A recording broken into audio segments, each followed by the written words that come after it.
और बड़ी खबर के साथ बुलेटिन की शुरुआत करते हैं। आपके साथ मैं हूं अपर्णा मौजम। नोएडा से बड़ी खबर आपको बता दें, जहां कोरोना का एक और संदिग्ध सुपरटेक केपटाउन सोसाइटी में मिला है। एक और संदिग्ध स्वास्थ्य विभाग की टीम ने जांच के लिए भेजा है सैंपल। नोएडा के सेक्टर 74 में यह सुपरटेक केपटाउन सोसाइटी है, जहां पर एक और संदिग्ध मिला है। आपको बता दें कि इससे पहले भी यहां से एक मामला सामने आया था, जिसके बाद इस सोसाइटी को सील कर दिया गया था और अब यहां एक और संदिग्ध मिलने की जानकारी है। सैंपल जांच के लिए भेज दिए गए हैं स्वास्थ्य विभाग की टीम की ओर से। नोएडा के सेक्टर 74 का ये मामला है।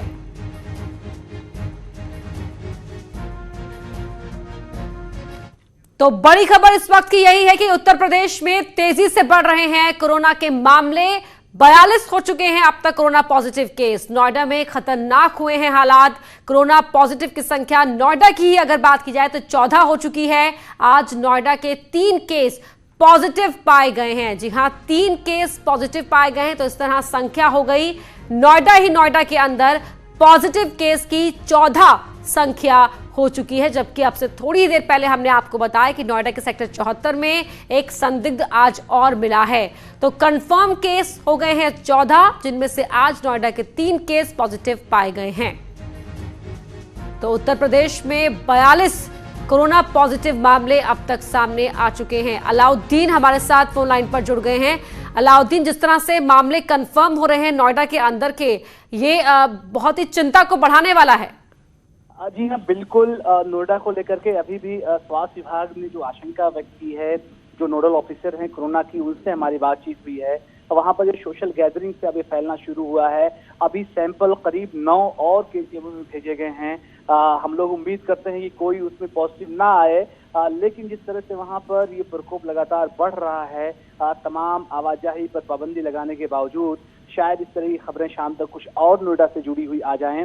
तो ऐसे में जो तादाद है खासतौर से नोएडा में जिस तरह से बढ़ रही है, न सिर्फ नोएडा के लोगों के, वहाँ के स्वास्थ्य विभाग, वहाँ के नगर निगम, वहाँ के जिला प्रशासन को न सिर्फ लॉकडाउन को बहुत सख्ती से पालन कराने की जरूरत पेश आ गई है, बल्कि इस बात की भी जरूरत है कि वो तमाम लोग जिनको खुद पर शक शुबा है वो खुद को क्वारंटाइन में लेके चले जाएं। क्योंकि ये सोशल गैदरिंग अगर बढ़ेगी तो हालात जो है बेकाबू होंगे, और हालात बेकाबू होने की स्थिति में, क्योंकि तादाद जो नोएडा की है, जनसंख्या घनत्व तो और जिलों की अपेक्षा ज्यादा है, तो खतरे वहां पर ज्यादा दिखाई दे रहे हैं। तो ऐसे में जो एक आंकड़ा सुबह आया है, आंकड़ा शायद शाम तक और जो सैंपल आए हैं उसमें बढ़ जाएं। तो ऐसे में नोएडा को लिए स्पेशली स्वास्थ्य विभाग भी एक रोड मैप नया तैयार कर रहा है।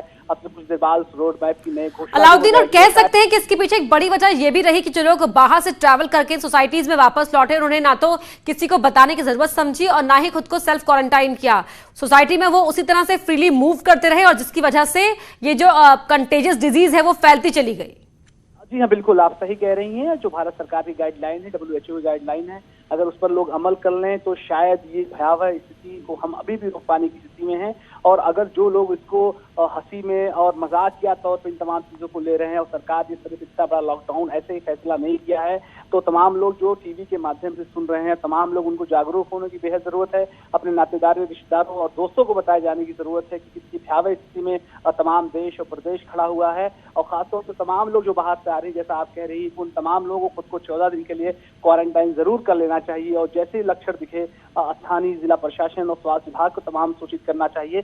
तो ऐसे में जो स्थिति है वो खासतौर से नोएडा में, क्योंकि हम लोगों ने 2 दिन पहले भी 3 केस आए थे, उससे पहले का आंकड़ा आप देखें 2 दिन पहले उसमें 2 केस आए थे, यानी कंटिन्यूसली नोएडा में केस लगातार मिल रहे हैं और बढ़ रहे हैं। और जो जागरूकता संबंधी बात का जिक्र आप कर रही है, बेहद उस पर सख्ती से अमल करने की जरूरत है। साथ ही स्थानीय प्रशासन और तमाम लोग जो जागरूक लोग हैं, क्योंकि नोएडा को पढ़े लिखे लोगों की भी जगह मानी जाती है, और ऐसे में अगर वहाँ तादाद बढ़ती है तो ये काफी भयावह स्थिति होगी। जी, बहुत शुक्रिया आपका इस जानकारी के लिए अलाउद्दीन। तो देखिए, जो लोग नहीं माने उनकी वजह से लगातार इस तरह के मामले बढ़ते जा रहे हैं। जागरूक रहने की आवश्यकता है, सतर्क रहने की आवश्यकता है, और खास की सरकार और WHO की गाइडलाइन को भी मानने की सख्त आवश्यकता है। लॉकडाउन के बाद गाजियाबाद, नोएडा में रहने वाले सैकड़ों लोग अपने अपने घरों के लिए पैदल ही निकल पड़े, जिससे बुलंदशहर बॉर्डर पर जाम लग गया। लेकिन जब इन्हें कोई साधन नहीं मिला तो ये पैदल ही आगे बढ़ने लगे, जिसके बाद प्रशासन ने बसों का इंतजाम किया, इन्हें इनके घर तक पहुंचाया, और साथ ही डीएम ने इन लोगों से कहा कि वो जब अपने घर पहुंच जाए तो फिर अपने घर के अंदर ही रहे। तस्वीरें आप देख सकते हैं, बसों की व्यवस्था यहां पर की गई इन लोगों को घर पहुंचाने के लिए, साथ ही इनके खाने पीने का इंतजाम भी यहां प्रशासन की ओर से करवाया गया।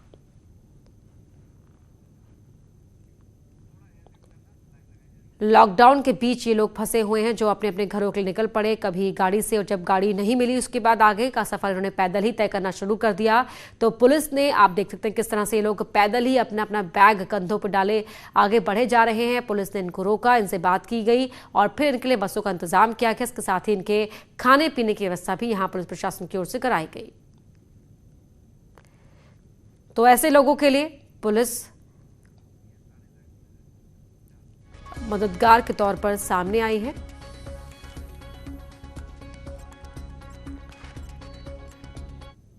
हमारे 4 सहयोगी हमारे साथ जुड़ रहे हैं। लखनऊ से रंजना हमारे साथ जुड़ गई हैं, गोरखपुर से रामगोपाल, झांसी से अश्विनी और मैनपुरी से आशुतोष हमारे साथ जुड़ गए हैं।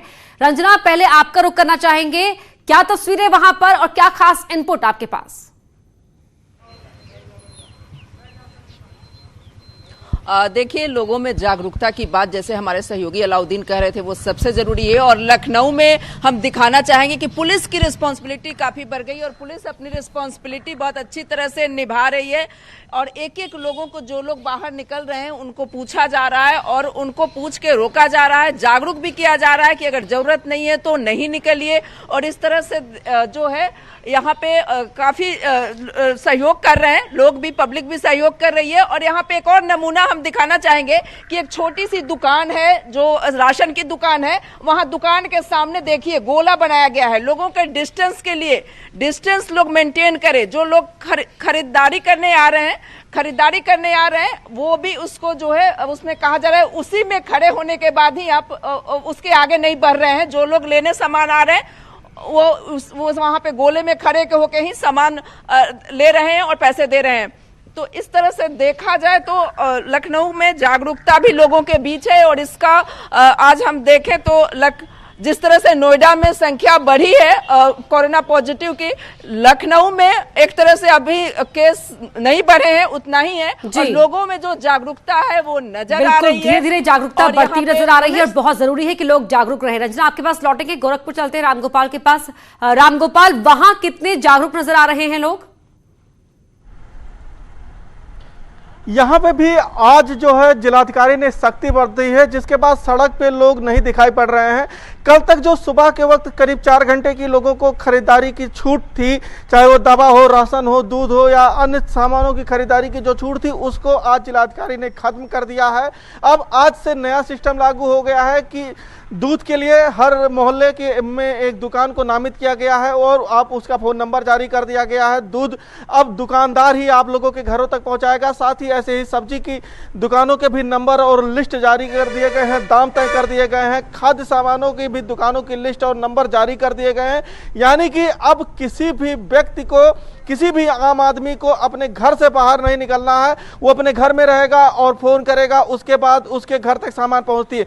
अगर इन सामानों के पहुंचने में कोई कोताही बरती जाएगी तो कलेक्ट्रेट में एक कंट्रोल रूम स्थापित किया गया है, जिसमें एक साथ 5 कर्मचारी वहां पे तैनात किए गए हैं। एडीएम सिटी को इसका प्रभारी बनाया गया है। यानी कि प्रशासन स्तर से भी लगातार मॉनिटरिंग की जा रही है कि लोगों को कोई दिक्कत ना हो। और शायद इसीलिए आज लोग सड़कों पे नहीं दिख रहे हैं, सिर्फ जरूरी सेवाओं वाले लोग सड़क पे दिख रहे हैं। और इस वक्त मैं अस्पताल, जिला अस्पताल चौराहे पे खड़ा हूं। यहाँ अक्सर भीड़ रहती थी, लेकिन आज अस्पताल जाने के लिए इक्का दुक्का इमरजेंसी जो साधन है वही दिखाई पड़ रहे हैं। लेकिन जो इस मीडिया सोशल उसके योद्धा है वो जरूर दिखाई पड़ रहे हैं। वो योद्धा है सबसे बड़े ये पुलिस वाले, ये होमगार्ड के जवान जो खड़े हुए हैं, जो पूरे मुस्तैदी के साथ अपनी ड्यूटी को निभा रहे हैं।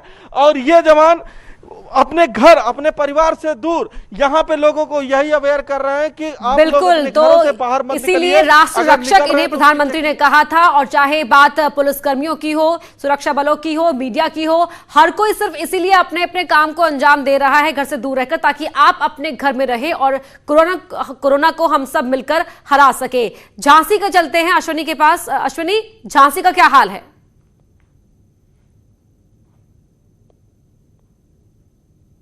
बात करें तो यहाँ पर सुबह से ही जो लोगों की जो संख्या है बहुत ही जो जरूरी काम है वही लोग बाहर निकल रहे हैं। एक बात बड़ी सामने आई है कि जो बुंदेलखंड है पूरे उत्तर प्रदेश में, उसके थोड़े हालात है वो थोड़े से अलग हालात होते हैं। यहाँ पे अवेयरनेस की काफी कमी है।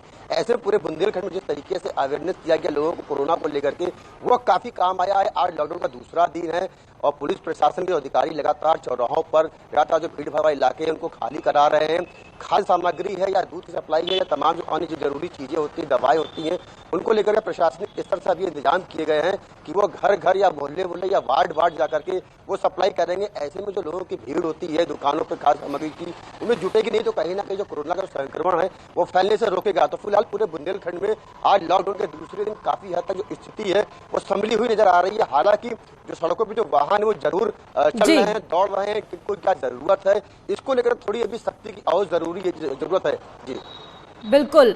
और आशुतोष भी जुड़े हुए हैं मैनपुरी का हाल बताने के लिए। आशुतोष, मैनपुरी की सड़कों पर क्या तस्वीर? देखिए, अगर मैनपुरी की बात करें तो कल की अपेक्षा आज लोग कम सड़कों पर दिखाई पड़ रहे हैं। प्रशासन ने भी सख्ती बरत दी है। कल थोड़ी सी जरूर भीड़ भाड़ इलाके में दिखाई पड़ रही थी। हम इस वक्त क्रिश्चियन तिराहे पे खड़े हुए हैं। यहाँ आप देखेंगे कि लोग अब जो चूंकि पुलिस ने बाइकों पर रोक लगा दी है, 4 व्हीलर वाहनों पर रोक लगा दी है, तो ऐसे में लोग इक्का दुक्का पैदल निकल रहे हैं। उनसे भी पुलिस पूछताछ कर रही है। हमारे पुलिस के जवान खड़े हुए हैं। जो भी आवागमन हो रहा है उनसे लगातार पुलिस जानकारी ले रही है कि आखिरकार आप किस काम से निकले हुए हैं। तो लोग अब धीमे धीमे जागरूक हो रहे हैं और लोग चीजों को समझ रहे हैं। जिस तरीके से पूरी दुनिया में कोरोना वायरस का इतना खतरनाक रूप हो चुका है, तो ऐसे में अब इंडिया के लोग यानी कि मैनपुरी में भी लोग जागरूक हो चुके हैं और घरों से निकलना बंद कर दिया। लोगों ने जरूरी काम से ही निकल रहे हैं और खुद प्रशासनिक अधिकारी जो है वो लोगं के घर घर जाकर समस्याएं पूछ रहे हैं और उनका समाधान भी कर रहे हैं। कल डीएमएसपी मौके पहुंचे थे लोगों के घरों में, तो एक बुजुर्ग महिला ने उनको कहा। जी बहुत शुक्रिया आप सभी का ताज़ा तस्वीरों को दिखाने के लिए और सड़कों का हाल बताने के लिए। लगातार जो हमारे सहयोगी हैं वो तस्वीरें पहुंचा रहे हैं और हम आपसे यही अपील कर रहे हैं, बार बार ये अपील कर रहे हैं कि आप अपने घरों के अंदर ही रहिए। घरों के अंदर रहकर ही हम कोरोना वायरस को, और लगातार हम बात करें कि किस तरह कोरोना से हम जंग जीत सकते हैं। और प्रधानमंत्री मोदी ने भी वाराणसी के लोगों को संबोधित करते हुए कहा कि महाभारत का युद्ध 18 दिन तक चला था, लेकिन कोरोना से लड़ने के लिए पूरे देश को 21 दिन तक लड़ना होगा। इसमें सभी की भागीदारी से देश विजयी होकर निकलेगा। याद कीजिए, महाभारत का युद्ध 18 दिन में जीता गया था। आज कोरोना के खिलाफ जो युद्ध पूरा देश लड़ रहा है उसमें 21 दिन लगने वाले हैं। हमारा प्रयास है इसे 21 दिन में जीत लिया जाए। वहीं मुरादाबाद के रायपुर गांव के लोगों ने लॉकडाउन के बीच अनोखी मिसाल पेश की है। लोगों ने आपस में चंदा जोड़कर खुद ही गांव में सैनिटाइजर बनाया और उसका छिड़काव पूरे गांव में कराया गया। बता दें कि मुरादाबाद के मुंडा पांडे इलाके में फ्रांस से आई एक लड़की को कोरोना वायरस पॉजिटिव पाया गया था, जिसके जाने के बाद पूरे क्षेत्र में हड़कंप मच गया था। स्वास्थ्य विभाग ने आसपास के इलाके को सैनिटाइज भी किया था। क्योंकि मार्केट में सैनिटाइज़र की जो कीमत है वो बहुत ज़्यादा आसमान छू रही थी, कालाबाजारी हो रही थी, तो हम लोगों ने ऑनलाइन स्प्रे मंगवाया और हाइड्रोजन पेरोक्साइड हमने उसमें मिलाया है और अच्छी खुशबू के लिए उसमें इत्र मिलाकर हमारा लगभग हमने 50 लीटर सैनिटाइज़र तैयार किया। देवरिया में लॉकडाउन का उल्लंघन कुछ लोगों को महंगा पड़ गया। धार्मिक आयोजन में जुटी भीड़ ने जब वहां हटने से मना किया तो पुलिस का रौद्र रूप देखने को मिला।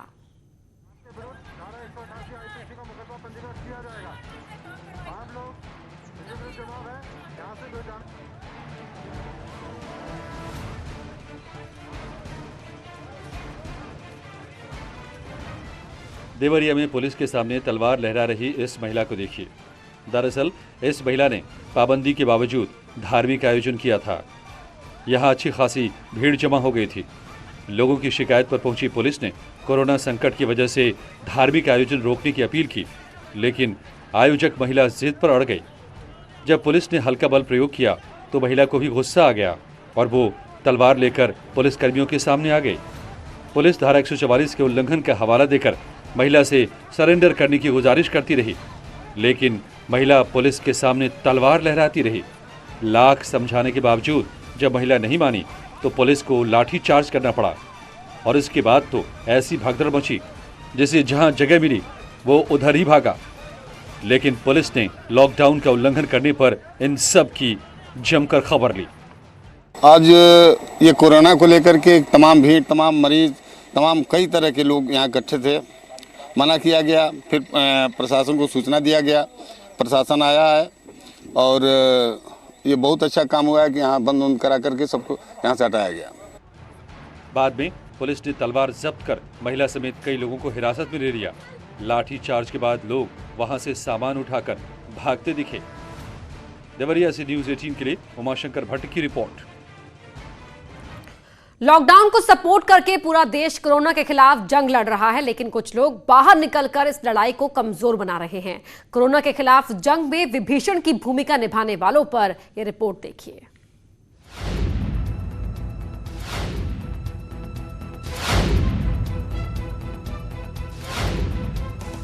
पूरा देश लॉकडाउन में लॉक है। सड़कों पर वही लोग निकल रहे हैं जिन्हें कोई इमरजेंसी है। जिले की सीमाएं सील हैं। इस वक्त एक जिले से दूसरे जिले में जाना लगभग नामुमकिन सा है। लेकिन कोरोना के कर्फ्यू के बीच इस तस्वीर को आपको गौर से देखना चाहिए। कुछ युवक एक दूध के टैंकर से बाहर निकल रहे हैं। ये देखिए, 1, 2, 3, 4, 5, 6,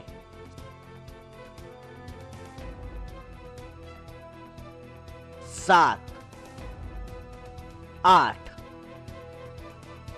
ये तस्वीर हैरान करने वाली है, चौंकाने वाली है। किसी अज्ञात जगह सड़क के किनारे ड्राइवर ने दूध का टैंकर रोक दिया। टैंकर का ढक्कन खुलने के बाद एक एक करके 8 युवक टैंकर से बाहर निकले।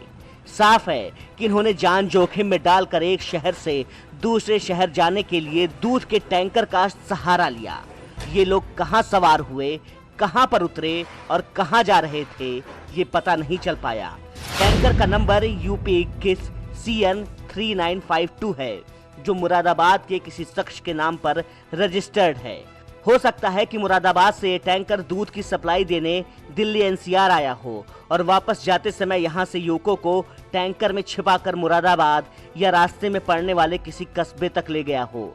कोरोना के कहर से पूरे देश में 21 दिन का लॉकडाउन है। हर नुक्कड़ पर पुलिस तैनात है, जो बेवजह बाहर निकलने वालों पर सख्ती कर रही है। लेकिन इन युवकों ने पुलिस से बचने का क्या नायाब तरीका निकाला है।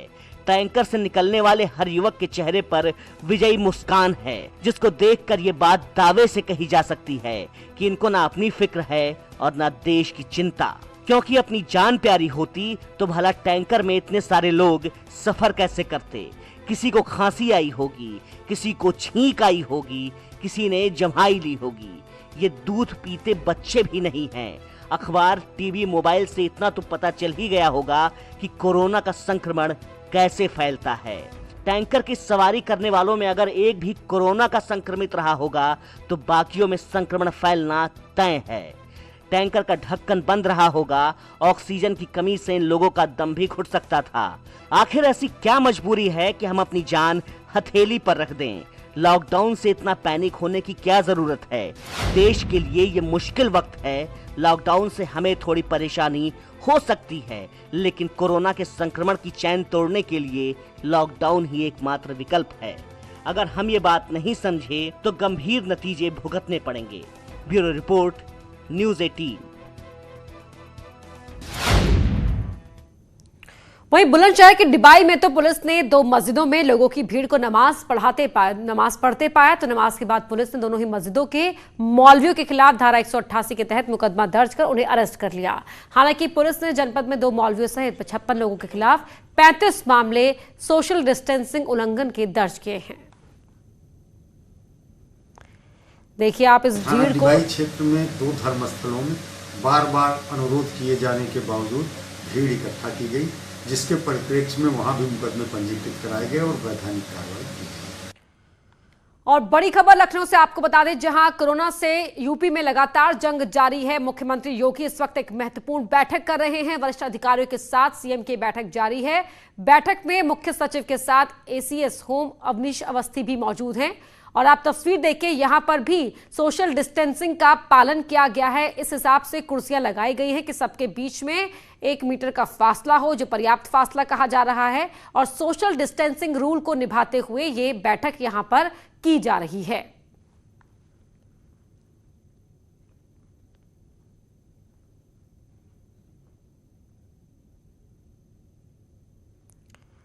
तो सीएम की बैठक में सोशल डिस्टेंसिंग की झलक यहां पर देखने को मिली। आप देख सकते हैं तमाम जो वरिष्ठ अधिकारी हैं वो इस बैठक में मौजूद हैं।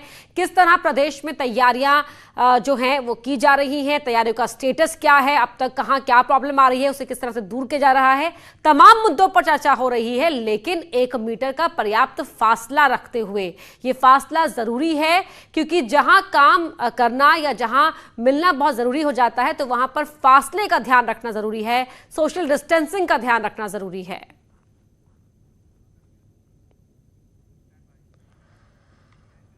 और अब सोशल डिस्टेंसिंग दिखाती हुई ही 2 तस्वीरें आपको दिखाते हैं। कल मोदी कैबिनेट हुई जहां सोशल डिस्टेंसिंग की झलक देखने को मिली थी। प्रॉपर स्पेस पर बैठे दिखे थे प्रधानमंत्री मोदी और उनके मंत्री। और आज सीएम योगी की बैठक में सोशल डिस्टेंसिंग नजर आई। देखिए, कल प्रधानमंत्री की जो बैठक हुई अपने मंत्रियों के साथ, वो बैठक आप देख सकते हैं। कैबिनेट बैठक का नजारा, किस तरह से यहां पर कुर्सियां लगाई गई हैं, कहां कहां कितने फासले पर मंत्री बैठे हुए हैं, ये आपको नजर आ रहा है। और दूसरी तस्वीर में आप देख सकते हैं सीएम योगी और उनके अधिकारियों को जो भी वो यहां पर बैठक भी कर रहे हैं, लेकिन सोशल डिस्टेंसिंग के फॉर्मूले को यहां पर पूरी तरह अमल में लाया गया है।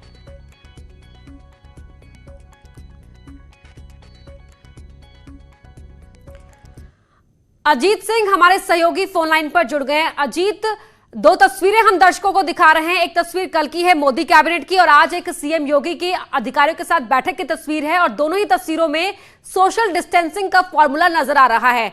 आज जो लखनऊ में बैठक चल रही है सीएम योगी की अपने अधिकारियों के साथ, उस बैठक को लेकर क्या कुछ खास अपडेट आपके पास? देखिए, बिल्कुल अपर्णा, मुख्यमंत्री योगी आदित्यनाथ ने कोरोना की जो जंग की लड़ाई है उसको देखते हुए सुबह उन्होंने बैठक बुलाई है। और ये बैठक 11 बजे से शुरू हुई। उनके 5 कालिदास आवास हो रही है। और आप तस्वीरों में सीधे देख सकते हैं कि सोशल डिस्टेंसिंग यानी एक कुर्सी से दूसरी कुर्सी की जो दूरी है वो 1 मीटर से अधिक है, इसका फॉलो किया जा रहा है। इसके पहले कल मोदी कैबिनेट की एक तस्वीर दर्शक देख रहे हैं। दूसरी योगी आदित्यनाथ की जो बैठक चल रही है 5 केडी आवास पर, उसकी तस्वीर है। उसमें मुख्य सचिव आपको तस्वीरों में दिख रहे हैं, अपर मुख्य सचिव गृह अवनीश अवस्थी दिख रहे हैं, चिकित्सा शिक्षा के जो प्रमुख सचिव हैं वो दिख रहे हैं, प्रमुख सचिव स्वास्थ्य दिख रहे हैं, प्रमुख सचिव वित्त दिख रहे हैं। तो सोशल डिस्टेंसिंग का पूरा ध्यान रखा गया। और जो 4 मरीज चूंकि नोएडा में आज और नए मिले हैं, कोरोना पॉजिटिव की संख्या 14 हो गई, टोटल 42 हुई है। उन सब बिंदुओं पर मुख्यमंत्री रिपोर्ट ले रहे हैं और तैयारियों की समीक्षा की जा रही। जो 51 मेडिकल कॉलेजों को जो मुख्यमंत्री की तरफ से कहा गया था, जिसमें 24 सरकारी मेडिकल कॉलेज थे और 27 निजी मेडिकल कॉलेज थे। तो अपर्णा, उन मेडिकल कॉलेजों में आइसोलेशन बेड की क्या तैयारी है, जो डॉक्टर्स की टीम है उसकी क्या तैयारी है, कितने आइसोलेशन वार्ड अभी तक पूरे यूपी में तैयार किए गए, क्योंकि 11,000